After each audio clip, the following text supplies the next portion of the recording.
Now we've got some more folks in here. Let's get started and say good afternoon to you all and welcome you all to the second session of our 2026 NFUniversity series.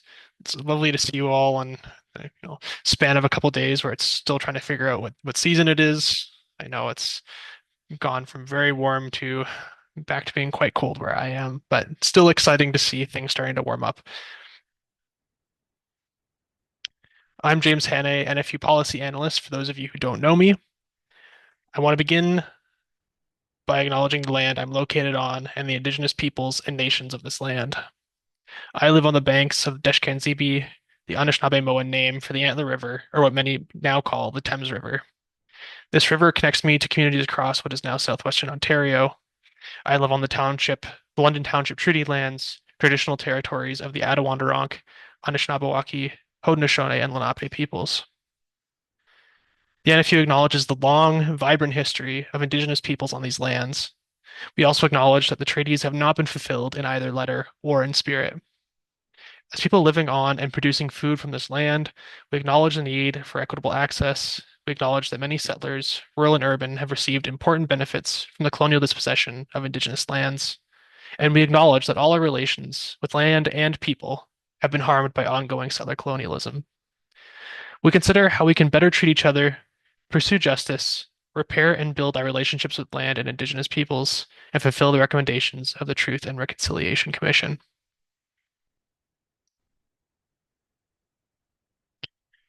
NFUniversity provides a space to explore and understand issues that are important to farmers and all Canadians. Our speakers are experts who help us to raise our collective understanding, increase our ability to analyze issues, and advocate for the policy solutions that we need. We're trying a new format for NFUniversity classes this year. Each topic we discuss at NFUniversity will have two parts, a lecture session and an organizing session.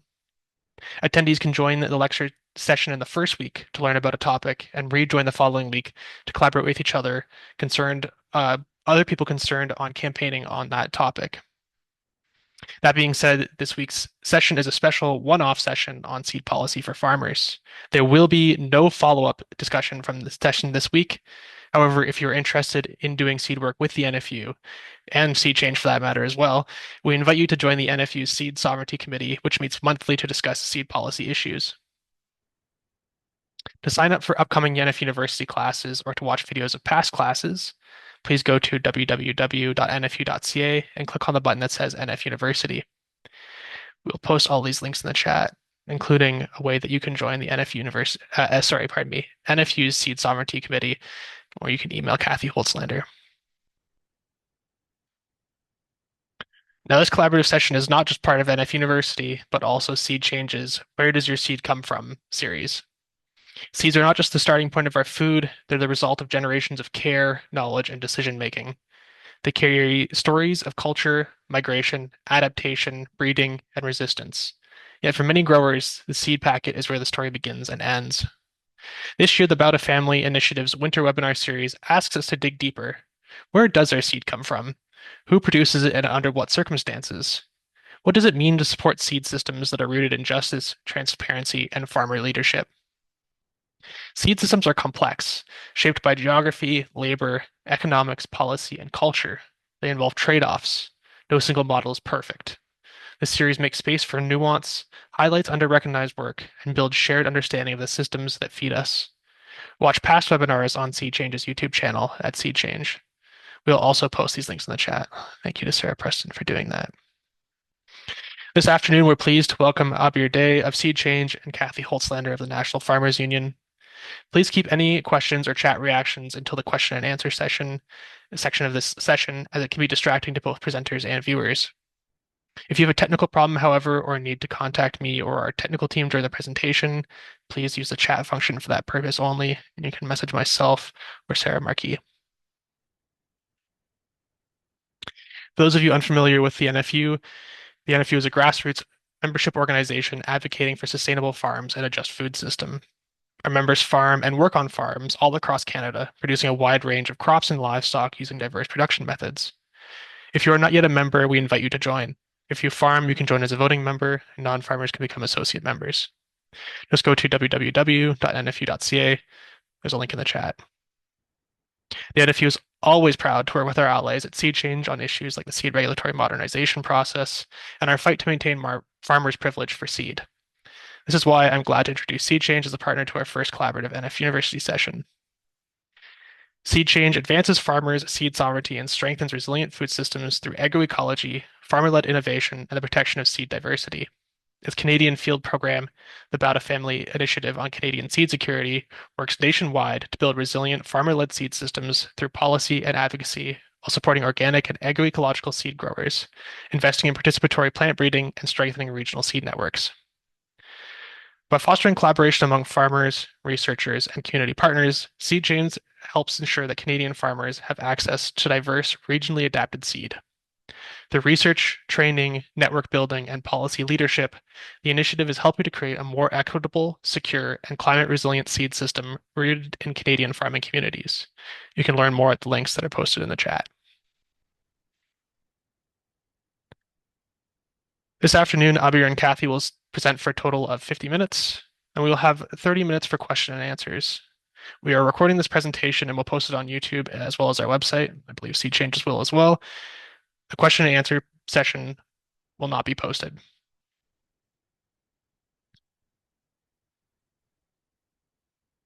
Thank you everyone for attending the National Farmers Union's webinar series, NFUniversity.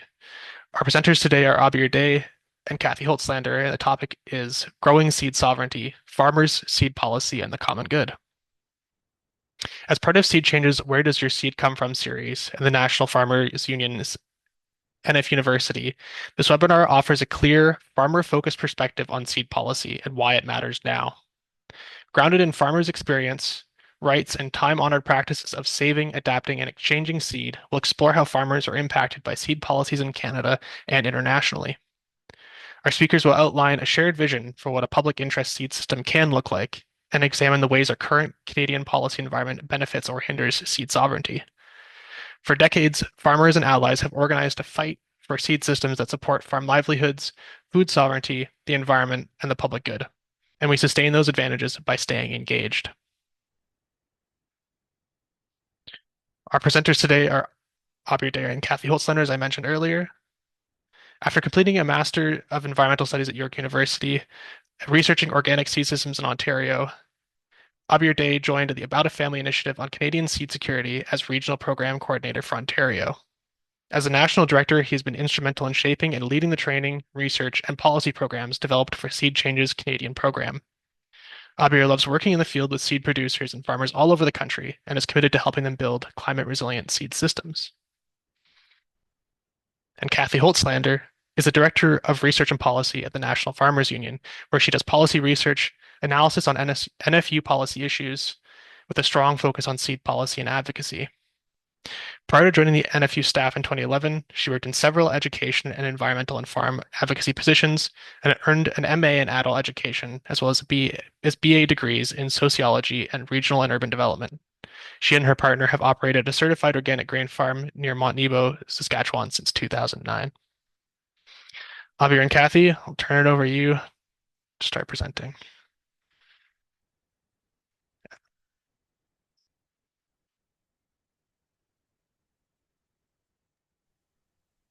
James, I can get started while you load the deck. Thank you. Thanks so much, and thanks everybody for taking the time to be here today. My name's Aabir. I am so happy to be here, and I work for SeedChange, director of our Canadian program, Bauta Family Initiative on Canadian Seed Security. Joining you from a really beautiful day in Guelph, Ontario, land that's part of the Between the Lakes Treaty Number 3. And I'm so honored to be presenting with Kathy, who's been a tremendous colleague and mentor of mine as I've learned about seed policy in Canada. And so I'll start by just giving a bit more context for SeedChange and the Bauta Initiative. And our work in Canada and what orients us to seed policy. And so many of you on this call might be familiar with our work, but just for those that aren't, our Canadian program has been doing field programming since 2013 in collaboration with an incredible network of farmers and partners, where we've organized a series of on-farm research and training programs to help farmers build regional, climate resilient, organic, and ecological seed systems. And I just wanted to make sure I showed this map to show all of the incredible partners that deliver this work across the country. And for the farmers on this call, or people who want to learn about seed, the different organizations that you can go to learn how to save seed on your farm or garden, learn about seed production and plant breeding, and to develop new varieties. And now, as part of our field program, we're often thinking about how we can get farmers to think a little bit more critically and build a little bit more literacy about seed and how seed is grown, produced, and distributed in this country. And as part of this webinar series, we wanted to explore, what kind of policy landscape do we need to advocate for to support the seed system that we envision? And so, where to start? This is a really complex issue, and policy on any issue can be super overwhelming. But I think how I'd like to situate this conversation is with this photo. Seed savers on the call will probably recognize this image lifted from the cover of Seeds of Diversity's Essential: How to Save Your Own Seeds Handbook. And I can wax poetic about seeds for a very long time.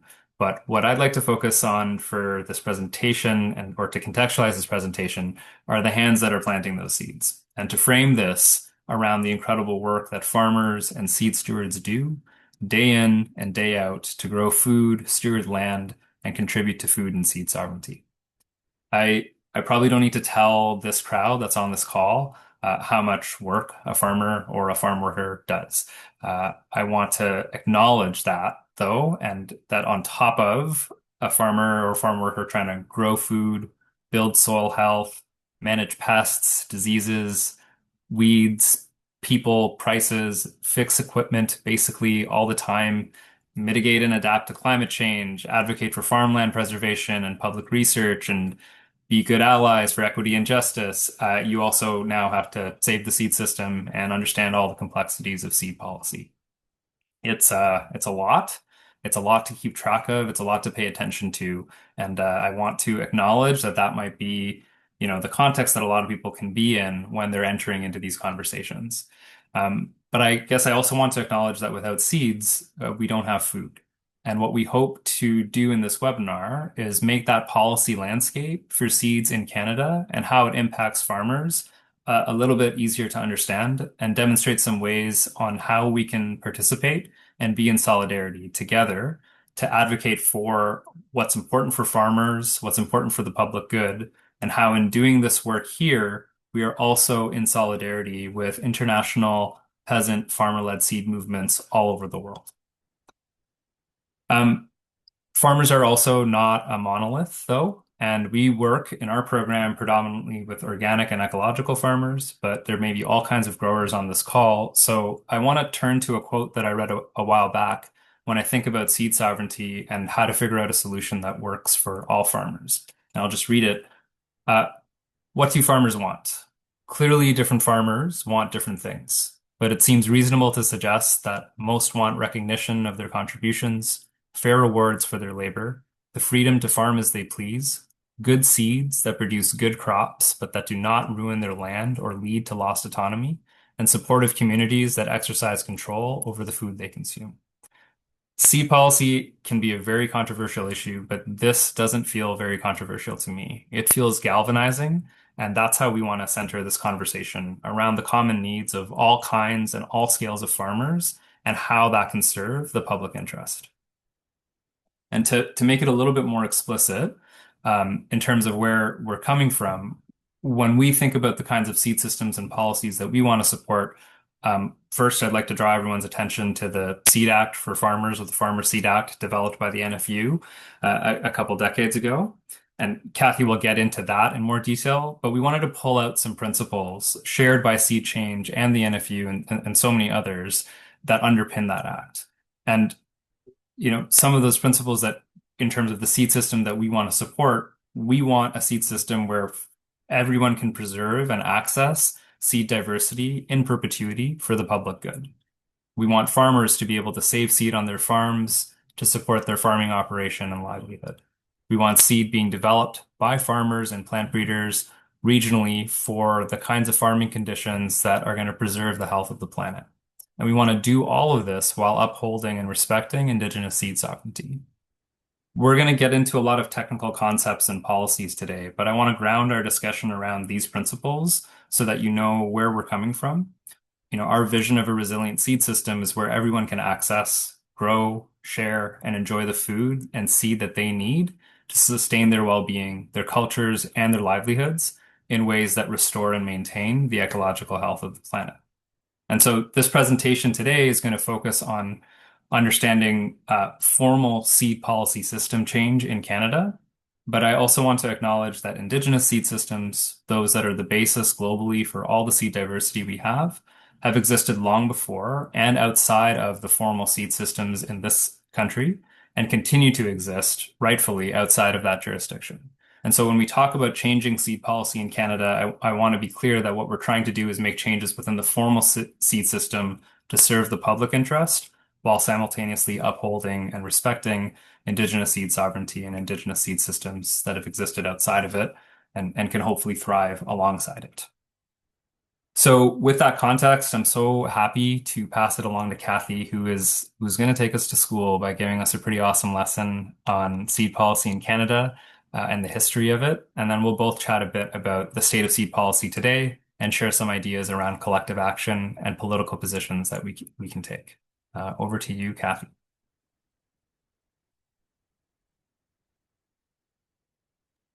Thanks so much, Aabir. And I'll just say that I'm here in Saskatoon on Treaty 6 territory, and very happy to be part of this webinar. And thanks so much to SeedChange for proposing the idea. And NFU is very happy to jump in. And yeah, so what I'm going to do is take us on a kind of a whirlwind tour of Canada's seed policy history, how and look at how seed policy has interacted with farming practices, science, politics, and economics over time. Seed policy is all about how seed is governed. Our seed system today is very complex, with lots of parts and relationships between the parts. Knowing how it developed and changed over time helps us understand where we are and how farmers have been involved in shaping what we have today and continue to have a role in shaping our future. Seeds are a source of abundance. They embody generations of knowledge and future potential. Because it can both produce food and reproduce itself, seed is uniquely powerful. Without seeds, crops cannot be grown, sold, or transformed into edible food. They produce wealth, which can be shared widely as shared prosperity, or can be tightly held as private wealth. So this is a tension that I think underlies seed policy, as we will see. So let's get started. Crop, seeds, and farmers are like the chicken and the egg, so tightly tied together, it is impossible to say which came first. The development of cultivated crops from seed of ancestral wild plants was a revolutionary process that created the world's many and diverse farming and culinary traditions. For most of the last 10,000 years, seed has been governed by communities' traditional laws and protocols. In the early years of colonization, settlers in what eventually became Canada farmed for subsistence, local markets, and later for export, growing crops they were familiar with, and using seed originally brought over from Europe. There was no formal regulation of seed buying and selling. But in the late 1800s and early 1900s, as commodity production system grew, farmers were increasingly vulnerable when they bought seed. If the seed was of poor quality, wasn't cleaned, carried disease, or had poor germination, it could be devastating to their livelihoods. You wouldn't necessarily be able to tell if your seed was poor until it was too late, and then there was no recourse. Crop failure was devastating for farm families, and it didn't help the economy either. So it was in both farmers and the government's interest to regulate the seed supply to prevent fraud, prevent the spread of seed-borne disease and weed seeds, and to promote quality. So in 1905, the first Seed Act was passed.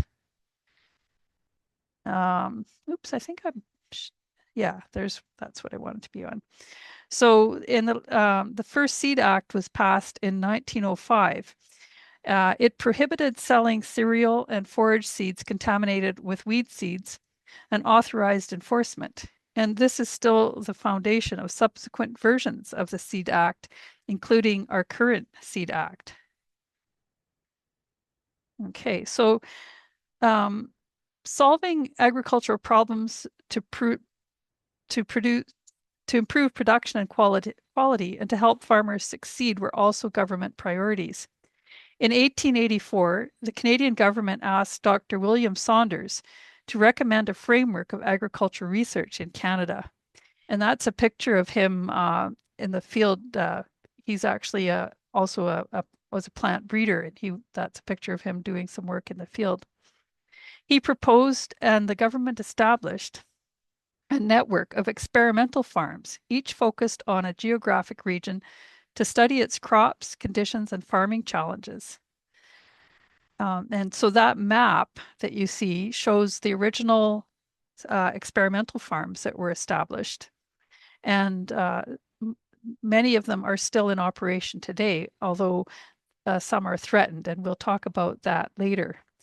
And the other picture there is the Indian Head Research Farm, which is one of the original ones and also is threatened with cuts.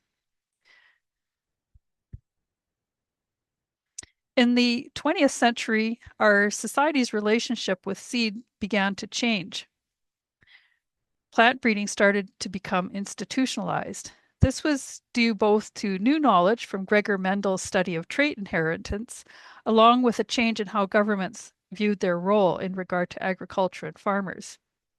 Farmers continued to improve crops by diligently observing and selecting seed from plants with desired qualities. And there were some rock stars like Seeger Wheeler. It's a guy with the trophies here. He emigrated to Canada in 1885 and farmed near Roster in Saskatchewan.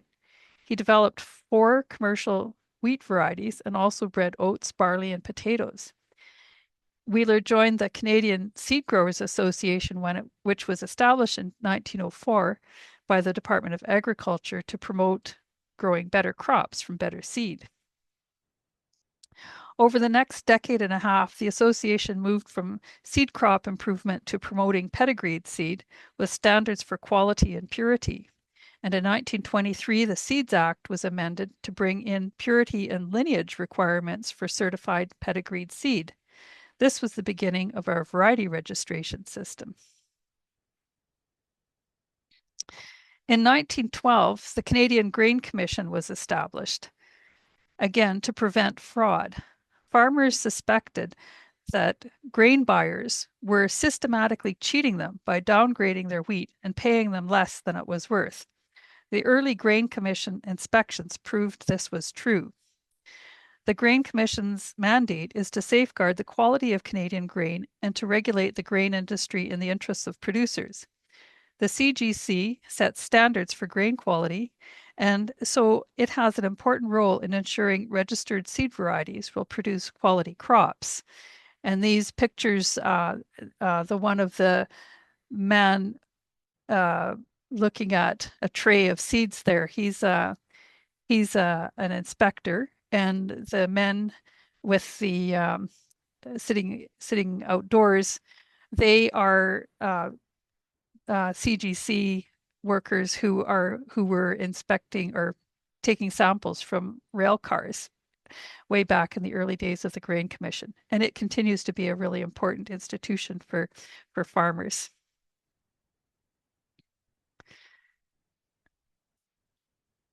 Okay.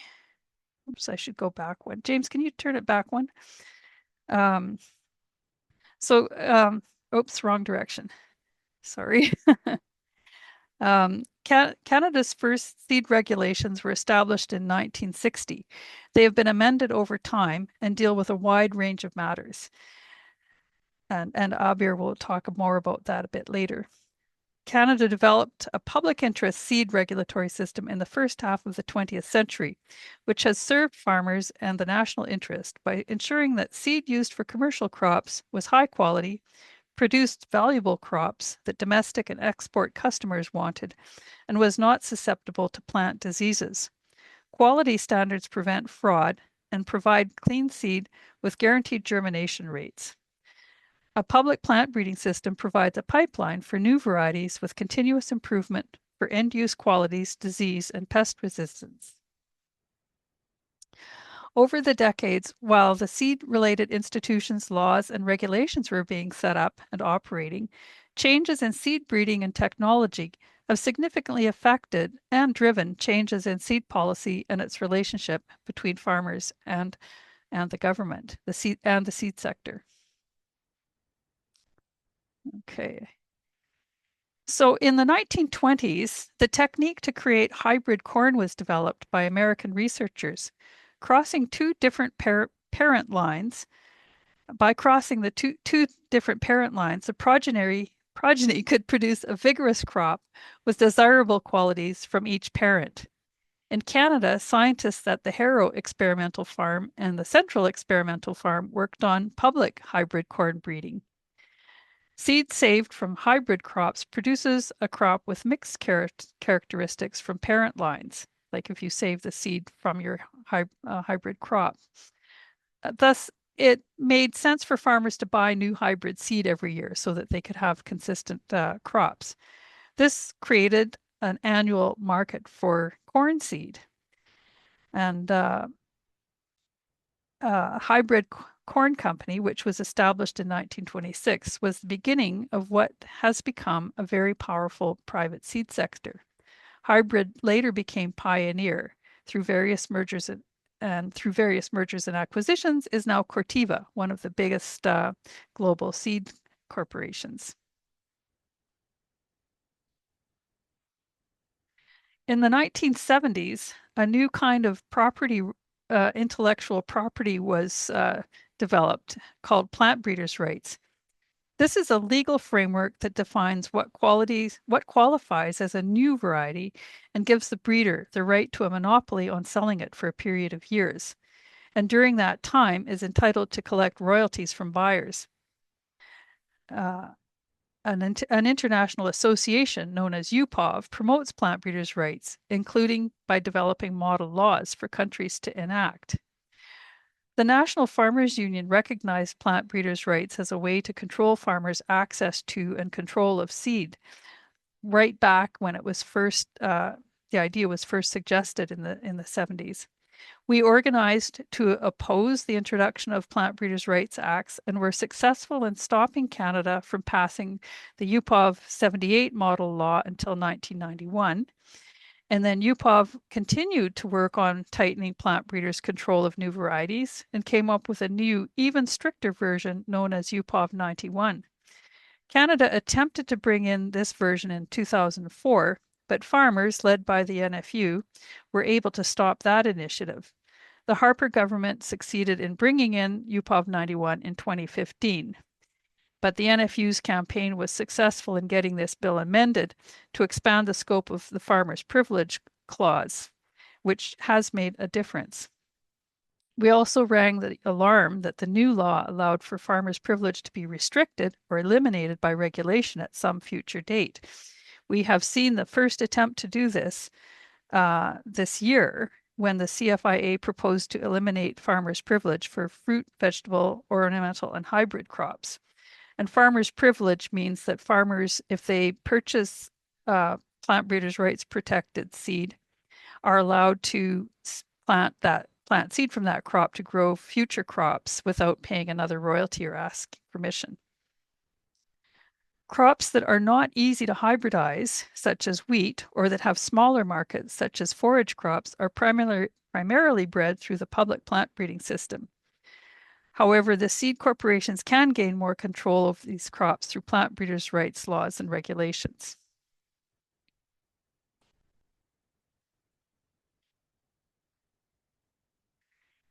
In the 1980s and 90s, genetic engineering was developed. Using biotechnology, new traits could be introduced into a plant by inserting gene sequences from other organisms. In Canada, the first GE crops were corn and canola sold by Bayer Monsanto, and they came onto the market in around 1996. Canada's patent law does not apply to higher organisms such as plants and animals, but by patenting the genetic sequences that were introduced into plants through biotechnology, the private seed companies got a legal mechanism to prevent farmers from saving seed and allowing them to charge royalties. So there is no farmer's privilege with patents. It's just if you're planting a patented seed, you are not allowed to save that seed and plant another crop. So the necessity of buying seed every year allows companies to raise the price of GE seed, particularly when non-GE alternatives are not available.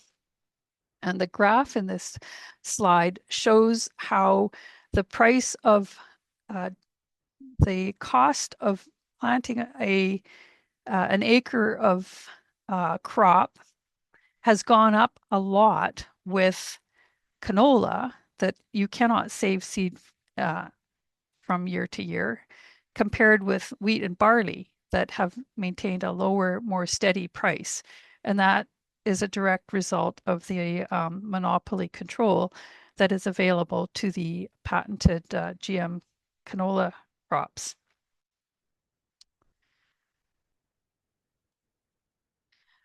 So, yeah.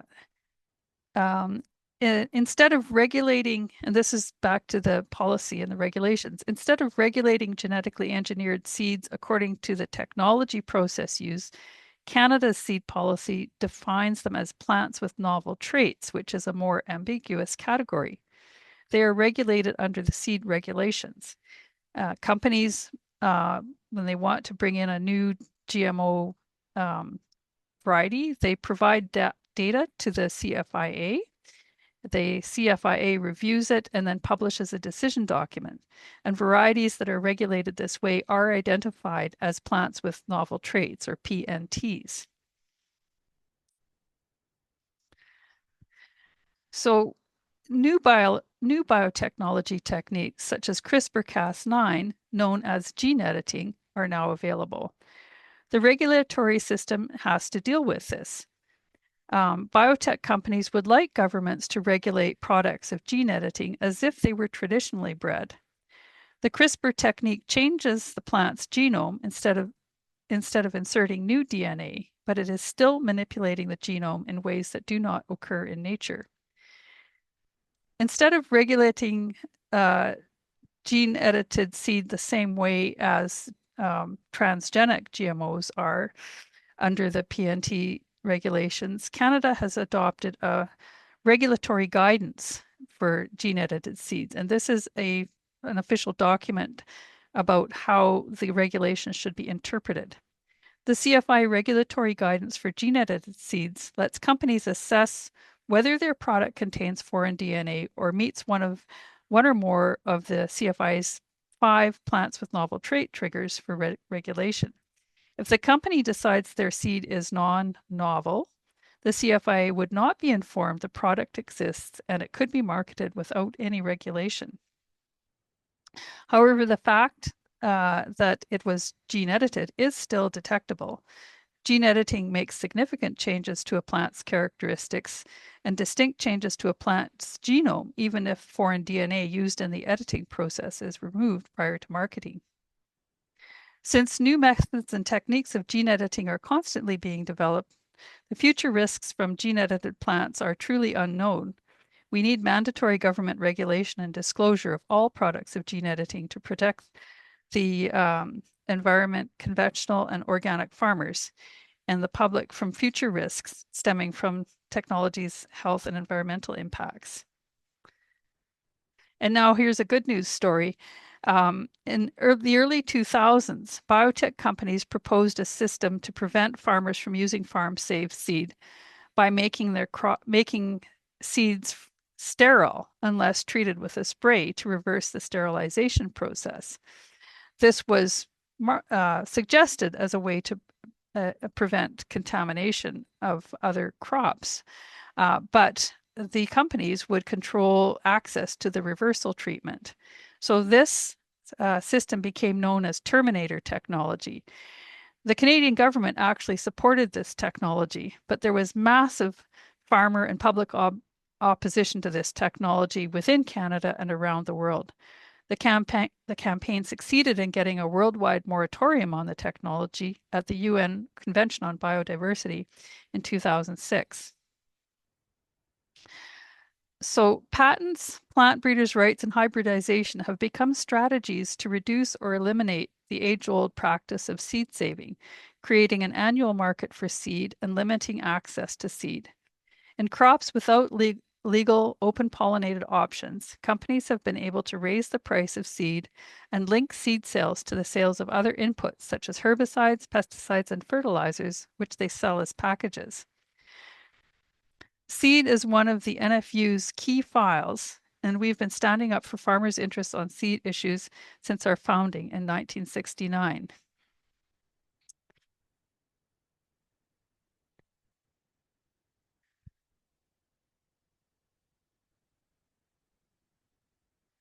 So we've been building our resistance on our predecessor organizations in the Canada's farm movement. So this again is the Farmers Fundamental Principles of a Farmer's Seed Act, which our former president Terry Bain drafted in 2014 when we were fighting the introduction of UPOV 91. So it's a useful way of looking at the farmers' interests in the seed system. And so why seed is a central policy issue for the NFU is because seed is a primary means of production in agriculture. You can't farm without seed. Even livestock farmers, there's seed involved usually in planting their hay crops and pastures. We see seed as a commons to be governed by users, and it's under attack by companies that want to privatize it for control and exploitation. And the control of seed confers immense power, so it matters who has control. And if it is monopolized, seed can become a source of great wealth for companies. Seed can also be used as a platform for control of upstream and downstream control of land, farmers, food, and consumers. So who controls plant breeding has an immense influence over the food system. Canada's public interest seed system is under constant pressure by private seed companies that seek to increase their market share and profitability by getting the rules changed in their interest, and by political leaders and regulators that make attracting private and foreign investment a top priority. Farmer resistance is critical, not just for the sake of access to seed at fair prices, but because of the many ways seed affects the food system, community economics, and agro-ecosystems. Who funds and makes decisions about plant breeding, and who controls the commercialization of new varieties affects the land, livelihoods, economy, community, biodiversity, and future prospects of farmers. So I'll turn it back to Aabir, and he's going to talk more about how we make a difference in our seed system. Go ahead, Aabir. Thanks, Kathy.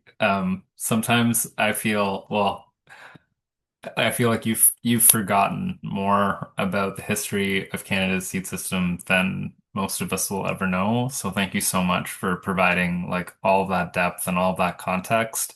And I think that like paints like a really, really good picture of where we are, how we got to today, how the policies that currently exist are taking shape, and what we can do right now to figure out how to mobilize farmers and uh, and make changes within those systems. So thanks for all that context. And James, I'm not sure if I'm controlling yet, but if you want to just take it to the next slide, that's awesome. And so, in terms of where we're at today, what I wanted to orient this discussion around was what are some current changes that are being proposed by the government on all the different policy frameworks that Kathy outlined. And so I'll start with the seeds regulations.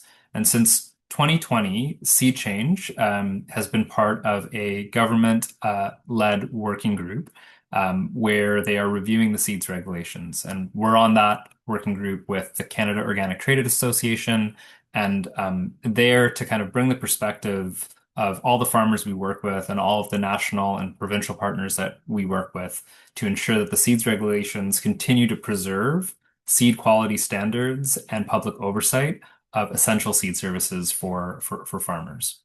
But we've also been there to communicate changes that we've heard from growers that need to be made in order to improve farmer-led and organic seed systems. Specifically, one of the issues has been to create accommodations for the legal sale of heritage and heirloom grain seeds like red fife, and policy changes to the variety registration system to support the registration of organic and farmer-bred varieties. Just for a bit more context, for a decade, really since our program started in 2013, we were working with the University of Manitoba and farmers across Canada on a participatory plant breeding program to develop new varieties of wheat and oats for organic farming conditions. And farmers are still working with that material, but because the variety registration system is really only accessible to public and private plant breeders that have established breeding programs, resources to run multi-location, multi-year field trials, these new organic varieties that have been developed by farmers or heritage varieties that are unregistered and are being adapted by farmers, they face a lot of barriers to entering that process. And so we've been working with partners, the NFU and others to inform, engage, and mobilize growers to respond to any and all policy consultations on this issue. And the picture to the left is some of the social media that SeedChange has done on this topic in collaboration with the NFU. And I bring it up because it's been a relatively successful one at surfacing the issues that are important to the farmers we work with.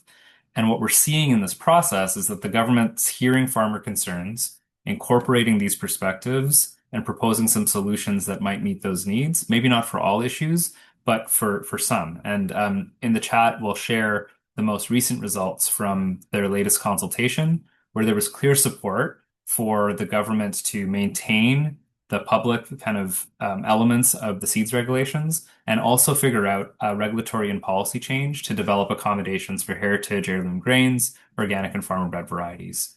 We don't know what those will look like yet, but we've tried to bring a very robust farmer perspective to inform those conversations.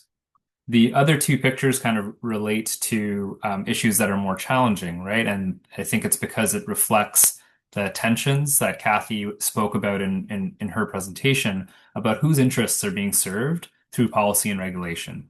And the outcomes or the way those conversations are progressing, it shows how farmers haven't been included in those processes. So the middle photo is advocacy that we've been doing to protest the government's proposal to remove the farmer's privilege on horticultural, ornamental, vegetable, and hybrid crops.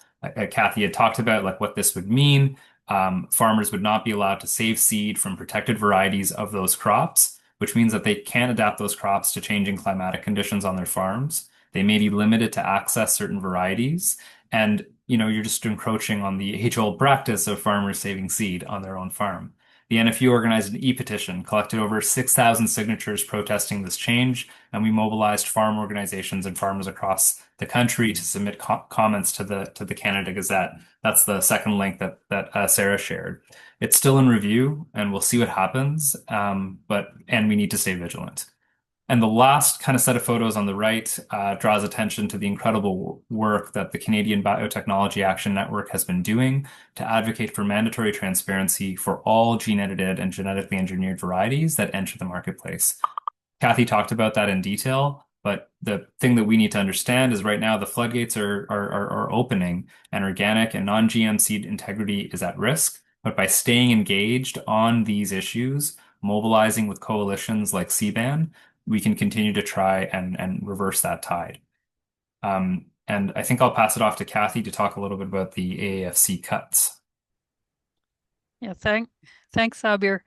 um, just go ahead one slide here, please. Oops, went back. Yeah. So these pictures are from our public plant breeding system, and this is where we have Ag Canada researchers testing out lines of different seed to figure out what works best in Canada's growing conditions. On that original map that I showed you of the experimental farms, we actually have more now than we had back in when they were originally established. And this is a really, really important part of our whole agriculture system because Ag Canada has all these different locations where new seed can be tested in real world conditions, real fertility, real weather and climate, real soil, real pest and disease pressures. And we are in the end of January, we found out that the federal government has decided to cut 15% of all Ag Canada staff or not 15%, 12% of staff, 15% of the budget, and close 7 research facilities plus the organic and regenerative program, which is located at Swift Current. And this was extremely harmful to our public plant breeding system, as well as to research on regenerative public interest research on sustainable grazing, livestock production, plant and animal diseases. It's really quite devastating to our whole public research system. And the NFU is working with many other groups in Canada, some of the really large farm organizations, some of the really small ones all across Canada, livestock groups and yeah, just all sorts of different groups are very concerned about the impacts of these cuts. And so we've created some ways that people can get involved and do something about this.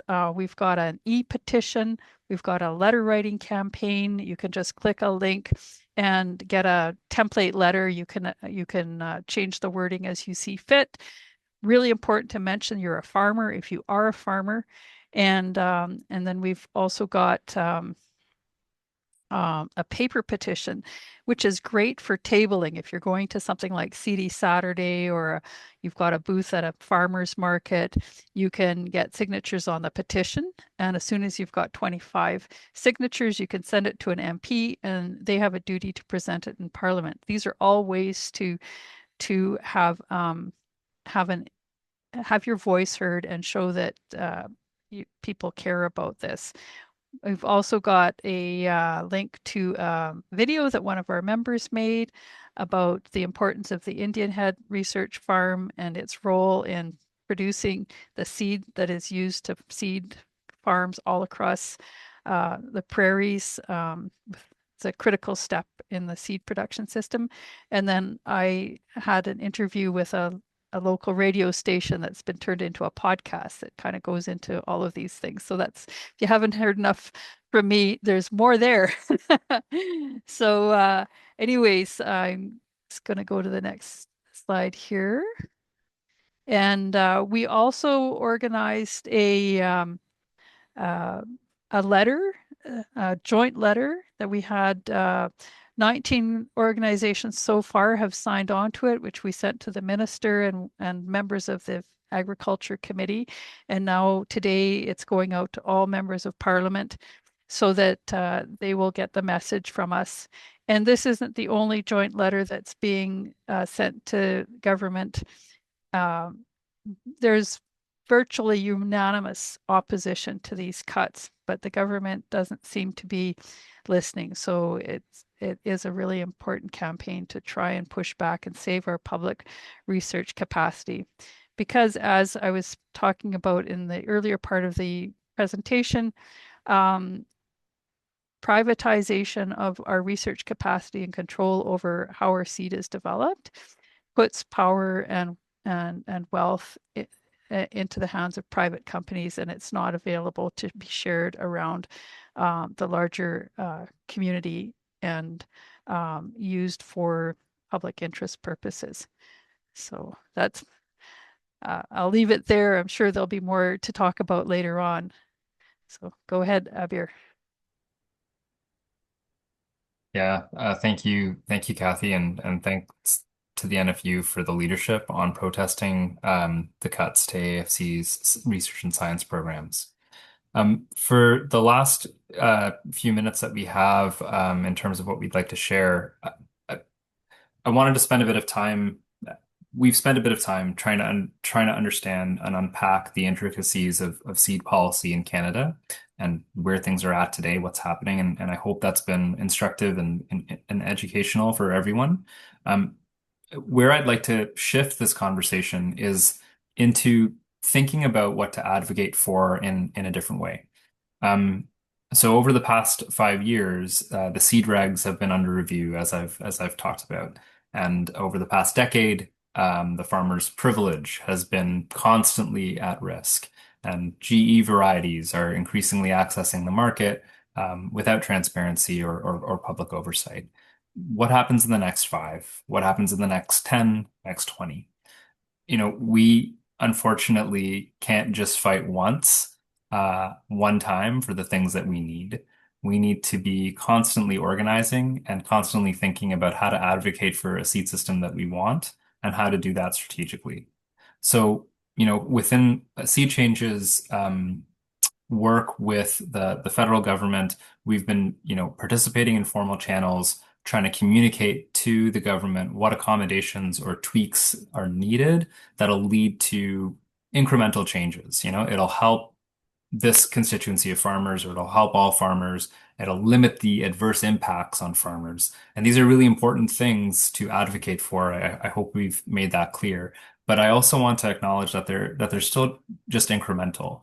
And what we need is a more permanent position, more permanent positions and principles that we can stand on and advocate for, regardless of what regulatory changes are being proposed by the government of the day, because the pressures that are coming to shift those types of policies and regulations away from the public interest are always going to be there. And they're going to be there internationally too. Like, Canada's jurisdiction is facing pressures in some ways, but other jurisdictions, SeedChange's international work, we see that happening all over the world. So what are the positions that we need to take that allows us to be vigilant and advocating for the types of seed system that we want?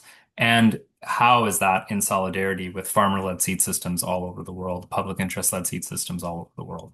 So maybe this might be easier to understand via examples, and I'll start with the seeds regulations. So we've kind of like twisted ourselves into knots, trying to thread the needle on how to develop exemptions for heritage grains and organic varieties, and we'll continue to do that because it's important. But what we need really is a massive reorientation of public investment to fund public interest plant breeding. Let's not just stop the cuts. Let's really invest in developing public domain varieties that serve the public interest for farmers and everyone that wants to be growing food in a way that serves the public interest. Kathy has demonstrated what the benefits are, and we can all share anecdotes of the amazing work that's come out of public plant breeding programs or farmer-led breeding across the country. If there were more public interest plant breeders or greater resources for public plant breeding to work with farmers to develop varieties on farms, there would be fewer challenges to enter into the variety registration system and getting those varieties into the hands of farmers. And in this scenario, it's not like what we need as a solution here is deregulation. What we need is greater public investment and support from our public institutions. And I wanted to draw attention to a wonderful quote by one of the farmers that maybe many of you all know, Stuart Wells. He's an NFU member, and he took part in the participatory plant breeding program that we've been running with the U of M. And I'll just read it. I'm a bit frustrated that the Bauta Initiative has to exist, and that it does exist as a separate entity from the government, because it's no substitute for an adequate replacement for public research, in my view. I think they do an amazing job with the resources that and with the funding that they do have, but it really should be a government funded program, and that should be part of broad public interest research. I've been doing this work since 2013, and I couldn't agree more. It's such a clear distillation of what's important to do with our public resources as it relates to plant breeding. And part of a robust public interest plant breeding system is also a robust public interest seed conservation system. If we want to have seed for future generations in perpetuity, we need to resource seed conservation of all kinds, both on farm or in situ seed conservation and in seed banks as ex situ seed conservation. To our earlier point of respecting indigenous seed sovereignty, we have a responsibility to honor our commitments to reconciliation by supporting the restoration and rematriation of indigenous seed varieties to indigenous communities. For the formal system, we need to resource the incredible ex situ seed conservation efforts of Plant Gene Resources of Canada, ensure that those varieties are in the public domain, and support grassroots efforts like the incredible work that Seeds of Diversity Canada does and the amazing network of seed stewards, many of who are on this call, who are preserving agriculturally significant seed diversity on their own farms or holdings. And as for the other regulatory frameworks discussed, they could all be analyzed in the same way.